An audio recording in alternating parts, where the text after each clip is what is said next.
Hey, what's up, everybody? Welcome back to another episode of the Seven Figures or Bust podcast, the number one podcast in the world for growing your insurance business to seven figures or above. I am joined with two spectacular guests here with me today. Two people that I'm proud to be able to call partners, two people I'm proud to call friends, and they have done such an amazing job in such a short time building a fantastic business in Florida. I'm joined with Jessica and Tyler McDaniel of Mac Insurance. Guys, how are you today? Hey, How what's are going you? on? Thanks Doing for good? having us. Always. It's long overdue. We probably should have done it prior to this. But guys, let's start from the beginning, right? So you guys have done such a fantastic job, in kind of building your business and coming a really long way from, you're moving into a new office building right now. You're hiring staff, you're really growing at a super expedited rate. And it's so fun for me to get to watch. Let's go back to the beginning though, right? Like you guys got into insurance and you guys kind of really have a very interesting journey, in my opinion, that's super inspirational, super motivational for people. Let's go back to the beginning. How did you guys get into insurance? And was one of you in before the other? Let's talk about the You wanna intro. take that? Sure. Yeah. So in 2020, when COVID happened, both of us had pretty well-established careers. I was in dentistry for many years. I was a dental hygienist, and Tyler was in the marine industry, transportation. He was a port engineer for many years. So we kind of already had pretty well-established careers, but then 2020 happened, the COVID thing, and we know a few people, distant family that did insurance. And when COVID happened, it was kind of a concern for my job, especially both of us actually, that we wouldn't have, work. We had two young children at the time, still do, but one of our second daughter had just been born. So we had literally an infant. Yeah. And I decided, okay, I'm just going to get my license and we'll see what happens. So I ended up getting my license in 2020. I kind of dabbled in it a little bit. Tyler really hadn't at that point, but he just kind of followed suit. He got his license, and then It was like a few months later, I think. a few months later. And then after that, we just kind of, I decided, okay, like I'll just do it, on the side, right? When we always say like, this isn't something you do on the side, but I would find that out later. So I did it in the evenings after I would come home from work. And then it just kind of took off a little bit. I was doing both, and I was like, man, like, I just don't know how long I can do both. By that time, Tyler had gotten licensed, and, he was just like, okay, like, if we're going to do this, like, we probably just need to pick one or the other. I mean, we were in between both jobs, had the two kids that were really young. It was just a lot. So I ended up in 2021, I just decided, okay, I'm just going to quit my job. I have a license, if this thing goes south, but I'm just really going to invest and put in myself, in this industry and just see how it goes. And the plan was that I was going to go first and do that. Tyler would still work, and then he was going to follow me once I got, kind of established. Well, 6 months later, Tyler quits his job because he was like, I'm just going to do it. There's no right time, I just felt like I had a good game plan and strategy. I'm like, okay, if I can try to close this many deals a month, and this Yeah. is my strategy, Yeah. So we could do it. We could make it happen. And everyone thought we were crazy. Our family was like, what are you guys doing? You have these great careers. What's wrong with you? So we're like, we're just going to do this. And we literally had 17 clients, I think. Wow. Between the two of you. Between the two of us. Yes. Yeah, we were super part-time. Like I would come home really late and like just dread. Like I was working telemarketing leads at that time. I think switching med subs is what I was trying to do in the beginning. And we did, man. I mean, we would work into the night hours. Like we would call in other states that were on a different time zone, of course. We're here in Florida. So we just really grinded it out for a while. And we were just like, we have no option. We've got these two young kids. We just quit these careers that we had. What the heck were we thinking? And there were moments when we were like, oh my gosh, like, are we dumb? Like, what are we doing? We were pretty crazy. We believed in ourselves. Right. We knew that it was either, fish or cut bait. And that was what we did. Yeah. And then slowly we just kind of gained traction. Around that same time, we also we went all in. There was an office space in our small town that was for lease. And we were like, well, if we're going to do it, like, let's just jump. So we did. We jumped. We rented the office space. I opened the storefront, and that helped us get some more local business a little bit. We slowly started building that local, referral business and stuff, which took a while, but we just basically, did everything. We had savings, of course, and we invested everything we had into this business to make it work. I also at that time started doing seminars pretty heavily. Yeah. Had no clue what I was doing. I watched Ron Ray's seminar videos like 50 times. So shout out to Ron Ray. But I just really took it and ran. And I, ever since then, have been doing seminars monthly, sometimes twice a month. And that's pretty much my thing now, my bread and butter. Tyler does a little different side of the business. He still works, leads in other states, that kind of thing. So we've really created this dynamic where we kind of work different parts of the business. So I take a lot of the in-persons, he takes a lot of the phones. And yeah, like we just eventually just never looked back, and here we are. Wow. I mean, there's so many things I want to highlight and kind of touch on here a little bit, but the first thing I'll start with is, you guys are the definition of a power couple, because both of you are fantastic producers. Both of you are so smart and so hardworking. And I think you guys complement each other really well. I remember the first time I met you guys, I just remember walking away being so impressed. I was like, those guys, I was like, they are incredible. They're so smart, but they complement each other's, their strengths complement each other just like a glove, hand to a glove. And it's so cool to see. But the thing that jumps out to me the most is the fact that you guys, at 17 clients for the business total, right, walk away from these two established good jobs, right? Like established jobs, established careers. And there's, and to be truthful, I think it's not something that's popular to say. And like the recruiters don't like to say it. The big, FMOs don't like to say it. They're always talking about how, like, you can grow this business with no money, and you can grow this business on the side. But the reality, I think, is for somebody really to make it and to really do big things, they have to take risk.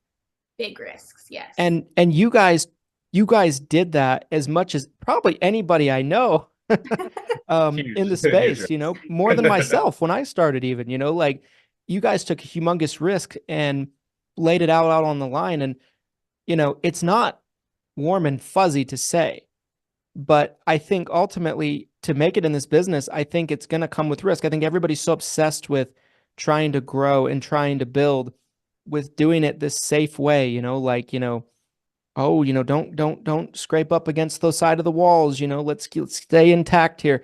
But like, I think to really win and win big, you have to lay it out on the line and take some risks and jump out of that helicopter and not knowing if the parachute's going to open at times. And so two-part question. First part of the question is like, do you guys agree with that? Like when you guys see people online talk about like, well, you don't need money to grow this business and you can do it like all these like cliche things you hear about. It's like, oh, it's okay, little Billy. It's going to be safe. You're going to be all right. Like I see that and I'm like, that's just terrible advice. What do you guys, with your experiences, do you see those kind of things? And do you think that? And the second part of the question, I guess, would be, do you feel like it's really possible to grow this business big time without like putting that risk out there, putting yourself on the line a little bit? I personally think, do you want to go or you want me to? Good. So I definitely agree with you, Christian. I think that I see a lot of agents that are just, they want to be comfortable. They want to be comfortable. They want to have that secure job. Maybe they're still working a full-time or even a part-time job, and then they want to do this on the side. And I personally thought that I was that person in the beginning. And I just, from experience, knew like it doesn't work. You can't, there's not enough hours in the day, right? You can't, as much as great as it seems, it's just, it's much more difficult to grow at a significant Part-time. pace doing it part-time, so it was for us, we're either going to dip our toe and never get anywhere, or we're just going to have to dive in. And we truly did in every literal form. So I mean, I think it's, a lot of agents, or a lot of people in general, like, you have to be willing to bet on yourself. You really do. You have to really be willing to invest and bet on yourself. And I think that we did do that, and it really thankfully worked out for us. But we definitely did take huge risks. Like, I will not deny that. I mean, no one will love that answer probably, because it was very scary. Yeah, and trust me, there were many scary times where we were like, oh my gosh, we are insane. What is wrong with us? Like, we could have seriously put ourselves in a terrible financial position. But I think that was also part of what fueled us forward, is we knew, like, there is no option. Like, I don't have time to worry about, this guy that's going to hang up on me if I keep calling him. Like, I have a family to support. I have to pay my bills. I have to make this work. And I think that that's the key. When you don't give yourself an option of comfort, you just propel even quicker forward. And I would say, to go off that, I would say I can see why people don't recommend that, because it'd be hard to just tell. I can't honestly say I would tell someone, second mortgage your house, max the credit cards out, just go for it, and then with a newborn baby. Right. I think that's a great point, right? Because, like, as some, coming from the point of view of somebody that advises agents a lot, right, and counsels agents and things like that, I feel like, even if I feel like that's the right answer and that's probably what is necessary, it's so difficult to advise that on somebody, because you don't know what that person has inside of them. You know what I mean? It takes a very special person, in my opinion. In your guys' case, both of you had that, I feel, but it takes a very special person to be able to go through that level of stress, to be able to go through that level of, uncertainty. And you're right. If it doesn't go well, they call it risk for a reason, right? Like, I mean, as insurance agents, we're in the game of risk. We're in the game of calculating risk, protecting risk, everything like that. And it could end really badly, right? If somebody doesn't have the work ethic, if they don't have the hunger to grow, if they don't have, like, the genuine affection for the business and wanting to learn everything they can, it's probably really bad advice if you don't have those characteristics. You know what I mean? Absolutely.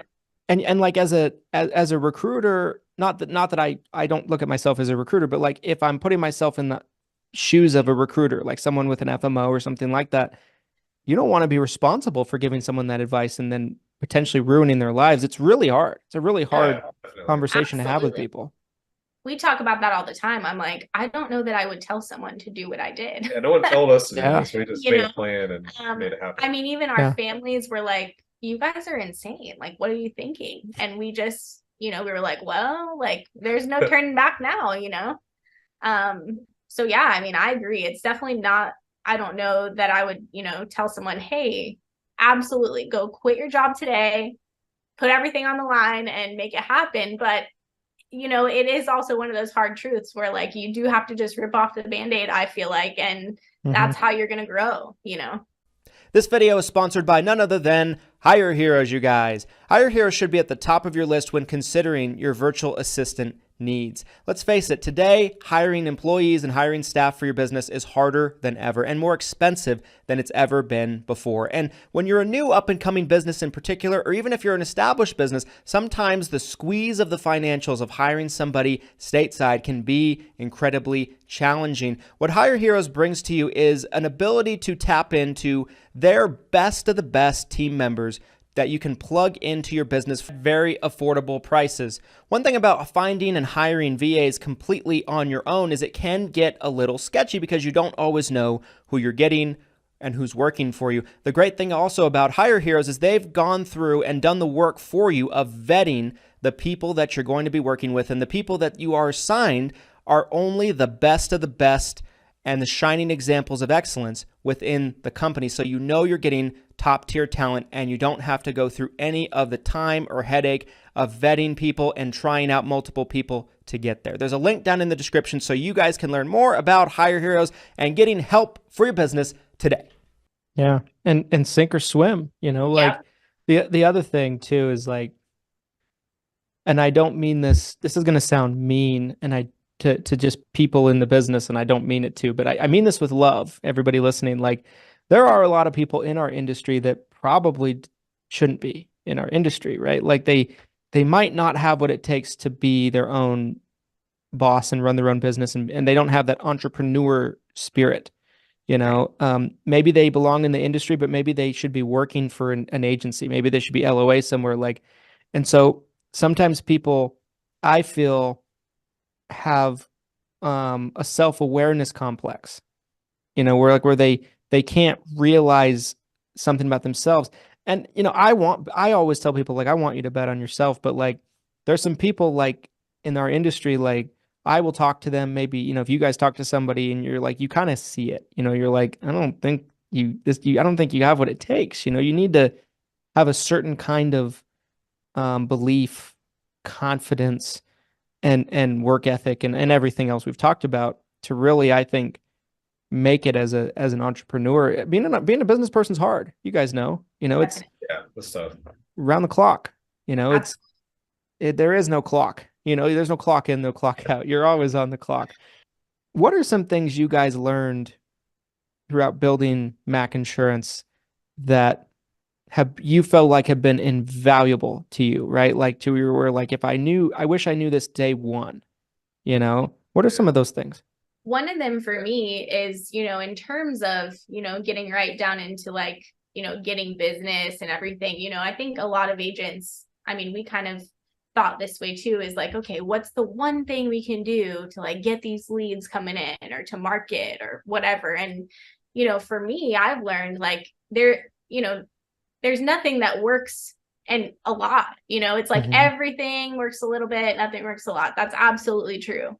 Yes. And, that's one of the things that really helped us grow the most was that we were not, you have to be willing to try things, even if they totally don't work out, because that's how you learn. It's again with taking risks. The entire business is about taking risks. And that's the same with marketing, at least for us, like we've tried different things that absolutely do not work for us in our market that work really well for people that we talk to, like other agents in other places. And that's been kind of a hard thing to get past, is like, you'll kind of get frustrated sometimes, like, oh my gosh, like this person is doing so well doing this method of marketing and it sucks for us, but that is the one thing that for me I've learned is that you just have to try everything. You have to have an open mind, and you might have different methods of getting, business that you never thought would work, but it's like every little thing contributes, and for me, that's been a big thing. Yeah. I guess someone starting out, I would just pick something that you can afford and have consistency. Like if you're in that starting out phase where you can, because you're not going to be able to do your own marketing when you're first starting out. Right. It's like you got to learn that. And that's what we've done. We've really invested in like teaching ourselves how to, I built our website and our Google My Business page and the Facebook ads, and like done a bunch of different courses, figured out how to do seminars, do our own mailers and all this types of stuff. Build out the automation that's really in our CRM. But starting out, you have to have a good consistent lead source. I think that's, I guess, just a decent script just starting out. Yeah, and you've just got to be willing to work it. Yes, for sure. You've got to have a grit, I guess. And yes. That was hard for me too. That was some growing pains for me, because how many of us who have dialed leads like want to just keep dialing after you have like a million no's, but it's rough. And then you finally get past it and you realize like you get better every time, Definitely. Yeah. It's that old saying, every no brings you closer to a yes, Yes. And I can't remember who I was talking to. I was having a conversation with someone recently, and they articulated it so well. And they, some real successful person in the industry. I think I was probably interviewing them. I don't remember who it was, but they said that this business is a business of no's. You're going to get, a significant amount more no's than you're going to get yeses. But the thing is, the if you can go through the no's to get to the yeses, you'll make a fantastic living in our business because the yeses you get is actually a lot of business in the scheme of things. Yeah. Yes, it's definitely one of those growing pains. The beginning is the hardest part. Yes. Starting out is the very worst and hardest part because you don't know anything and you're really bad. And you'll only get better. You just gotta hang in there, keep trying, and listen to your calls if you're recording them, which you should be. But it's can't give up. Right. That's really exactly. Can't the give trick. Yeah, I think that's great advice, and it's true. It's true. So Jessica, I mean, you're doing the seminars, you're doing a lot of in-person, kind of activities. Tyler, you're doing phone sales in other states, you're running ads and those kind of things. How did you guys figure out, like, okay, we're doing this business together, but this is what I enjoy doing. This is the way I like to do business. And this, I like to do business a little bit of a different way. How did you guys figure out that dynamic? Did you guys go through a little bit of a growing process of like you trying to do the same things as each other before you figured that part of it out? I guess I started out doing telemarketed leads. And then Jessica tried them and hated them. And I don't enjoy them either because it's kind of rough. That is one thing I want to say. Like, I don't think I've ever talked to one single person that's like, I love these telemarketed leads. These are my favorite thing. But I especially hated them. And I decided that's actually the turning point for me when I decided, like, you know what, there's got to be another way for me. Like, there's more than one way to do something. And so I really was like, I'm going to do seminars. And Tyler, he hates public speaking, like many people, I would not do seminars on my own. He's like, absolutely not. Like, I will never do a seminar. And so I'm like, okay, well, I'm just going to try it out. And it ended up really, public speaking happens to be like one of my strengths. And it's not because I love it, but it's because I had to do it so much throughout college and just my life. My previous career, I did a lot of public speaking, so I'm very used to it. It's one of those things, like, the more you do it, the better you get. And so I just really took off with that. And then when I had the in-person appointments, it's just one of my passions. I love to be in front of people. I like to have that face-to-face relationship with people. I think that it really builds trust. I think it really builds, a lasting rapport with those types of people. So Tyler, it's not that he doesn't like the in-person, but he's just like, where can we make this where, we're the most effective? He personally, again, he did the phone so much in the beginning that he got really good at the phone. So he's like, I'll just keep doing this, in the states I've been working this whole time. And then, we can kind of see how it goes. And that's how it happened. And it's really been a blessing because it's like, everybody is always like, how do you work with your spouse? Like, are you crazy? People always think that. Always. That was going to be my next question. Literally with each other, like 24/7. But I think that's why it works out, like why we're not like killing each other at work, because we're literally just doing totally separate sides of the business. So most days we kind of joke about it with our assistant, like, we don't even talk to each other at work most days. Like, he's totally on the phone and I'm talking and doing appointments up front with other people, so we just kind of had to see what worked for us and our dynamic and obviously our marriage. And so it's definitely been a journey, but it's been a blessing. We've really made that work and it's going well. So we don't want to fix what's not broken. 100%. I mean, I use the term when we started this, power couple. And I think in every sense of the word, getting to be around with you guys, you got your chemistry is terrific with each other, but all, you guys just, again, I think the word I keep coming back to is you complement each other so well, your personalities, your strengths, everything in between. Other than that, I think that's some great advice, in terms of like, I think it makes a lot of sense. It's almost like you guys are doing two different jobs. You're going to work, but like separate from each other, right? So like you're not driving each other crazy. is there any other tips about working with your spouse? Because some spouses just really, really don't work well together at all. You know, like me and my wife, like I'm not saying we don't work together well at all, but like it's a struggle sometimes, you know, like it's one of the like, especially because I run the business Yeah. and she came in way, way, way, way, way later, and she's, you know, she just, you know, it just wasn't the same dynamic, you know. So we work well together. I think we've kind of, you know, made it work, but you know, there's been challenges, you know, there's been times where like, you know, she probably wants to like pull my head off, you know, and you know, Oh yeah, because definitely. I'm just like, you should know this. You're asking me this, you should, like, I'm just being a total How asshole. dare I'm not you? trying to be, but like, what are some tips to Oh keeping the man, relationship healthy, do you guys think? tips, man. Well, I would say one thing for us is we really try very hard. It's not easy, and we fail at it miserably sometimes, but we try really hard that when we go home or like on the weekends, we try to make some time where we do not talk about work, which is very difficult because obviously we are partners in a business that we own. So Work's always on. yeah, you know this, Christian, as a business owner, you're never not working, right? Like you're Mhm. never not thinking about what you're doing. That's your livelihood.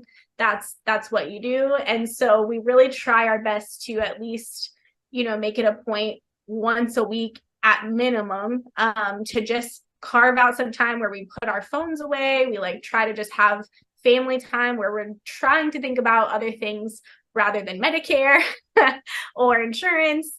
And that has helped tremendously. You know, in the beginning, it was really tough because you are clawing at any business you get. You know, you're trying to make this work. So in the beginning, all you're doing is, you know, eating, sleeping, breathing insurance. And now that we have grown a little bit more, we're able to kind of take a step back. Every once in a while, we'll like go on like a day trip or something, like just to kind of get away from insurance and the business part of it and fuel our family side, you know, our marriage. So that has helped us a lot. I don't know. Yeah, I would say for the business side of it, like if you guys are like trying to come up with a strategy and things like that, like if one of you is more like one way or the the leader, other. more headstrong, I guess, like try Mhm. to compromise and say like, you know, this is like let's come up with a strategy together and like Right. both agree on a plan rather than just one person like this is doing what they want and the other one just getting upset. Yeah, yeah. So Yeah. that's one thing I would say. That we're business partners too, and not Yeah. just husband and wife. Right. So Yeah. that kind of, we kind of have to take that hat off when we're talking about business, and you know, we'll be trying to make a decision, and like he's saying, you know, we have to kind of remember like, okay, like my opinion matters, but it's not the end all be all, you Yeah, know. for sure. So that's something to really We're getting better at think it of. We're trying. though. You guys are doing awesome. You guys are doing awesome with it. So Tyler, I had a question for you. Was what was some things that you learned? Because you've spent a bunch of time learning about marketing, advertising, Facebook ads, you know, doing a lot of the digital marketing. Were there some things in particular that you picked up along the way that helped you significantly in really thriving in running ads? You know, because I know we've had a lot of conversations about running ads, you know, and trying different things. And running ads, you know, is such a trial and error thing. You know, it's test, test, test, test. It's For sure. testing this part of it, adjusting, making a change, running another ad with a little bit of a change. Were there some things that you learned along the way when it came to advertising that really helped you perfect your process with that? I would say in the beginning, you know, we had no idea what we were doing, or you know, I didn't, and so it took a couple courses. And once I kind of like learned how the platforms work, actually, before Facebook ads, we actually first tried YouTube ads. That was when we first started. That worked out miserably. That was horrible. Our videos hit terrible, sounded like a robot, you know, like we were reading the script. Um, but when we came around, we learned the Facebook platform. I would say trying I would say what works the best is videos. Like we really have a lot of success with videos. Like people like to do business with other humans, not just a Yeah. picture. Pictures do work, but I find that the videos really work well. And you know, and even the short videos, like we don't put a huge long video on there, maybe 30 seconds, just talking about our pitch, who we are, we're local, if it's a local ad or whatever. So just refining those and trying new things with the videos. Now AI is a big thing, like ChatGPT. You can use that to, come up with a lot of ideas for ads or different headlines and ad copy. Those are some tips if you're trying to start out. But I would say if you're trying to learn, maybe find someone who's doing a course, like you talk about it in your Six Figure Medicare Agent University. If you just get a grasp on the platform, you can kind of like test things out on your own. So that's kind of what we did, was we just really tested a lot of different things. And you can even use the Facebook ad library and kind of see what other people are doing to give you inspiration for some ideas on how you can use what they're doing to help you. Like maybe look at someone's landing page and maybe you can build that on your end. And but I feel there's like just a lot of different things. Not to interrupt you, Yeah. I feel like what we've learned with ads too, the biggest thing Tyler has learned is that it's a lot of trial and error, just like everything else. I feel like it's like we're on repeat with this theme, but it's true, like any kind of ads or marketing, like we have learned that the hard way. Like some ads that you think are just going to be so great, they're trash, Yes. And you can get a little upset when they don't perform. It's frustrating. That was a good one. I thought that was good, and then nobody likes it, Right. And that's so true, like, and ads will work in an area and then maybe not another area, like in like a demo, in a location, in a state or something. Like we've taken ads that for us were crushing and we'll give them to an agent we work with in like, I don't know, Nebraska or something, and they'll run it and it flops so hard. And like, I'm like, it's the same ad. Like I watch them build it, everything like that. And I'm like, and it's like, why isn't it working? I'm like, I don't know. I'm like, maybe Utah people are different than Nebraska people. I don't know. Sometimes that's the answer. Like, I just don't know. And I don't know, like, and it's really frustrating. I think if there's any advice I could give to somebody, I think that's related to this, that's watching, is like, and I think it perfectly ties into this conversation, is like, if you want to be real successful and build a real business, I think you have to go into it with the understanding that experience trumps everything, trial and error, testing things, and not just with advertising, with everything, like how you hire people, how you train people, how you present to clients, it's like, oh, well, I use this phrasing to explain this. Maybe I should change that to this, that kind of thing. And I think the people that are the best in business, they're not looking for shortcuts. They're looking to perfect their process and everything. And I think that's what you guys have done such a great job at in a multitude of areas. Thank you. Thanks. I would say on the ads, well, it's a tough subject, but it is. Yeah, just a trial and error. I don't know. It's just tough. Trial and error. You really got to be kind of innovative with it. That's what I was going to say. So you really have to come up with unique ideas to stand out. So I can't really say just copy, like, look at Christian Brindle's ads and it's going to work for you, because like obviously it didn't for that other person. So you really got to try your own stuff, and that's what's really going to drive more people to you, because you're going to be different than everyone. So try to come up with unique ideas, I think, too. Yeah, put your own spin on things, your own personality. I think there's so much truth to that. Guys, I want to be respectful of your time. I could keep you on here a lot longer than this. If anybody's watching this and they wanted to get in touch with you guys, right? I mean, maybe they're an agent in the area, maybe they're an agent in Florida, maybe they're an agent that's outside of Florida, and they might want to talk to you guys, or, maybe pick your guys' brain, maybe work with you guys potentially. Where could they best get in touch with you? Where's the best way?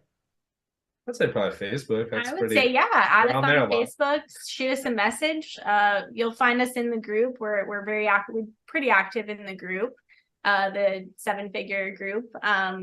So yeah, we're open to that. We know what it's like to be brand new, and we're living proof that it does work if you don't give up. And we're happy to be, a resource to people like many were to us. So yeah, for sure. Awesome.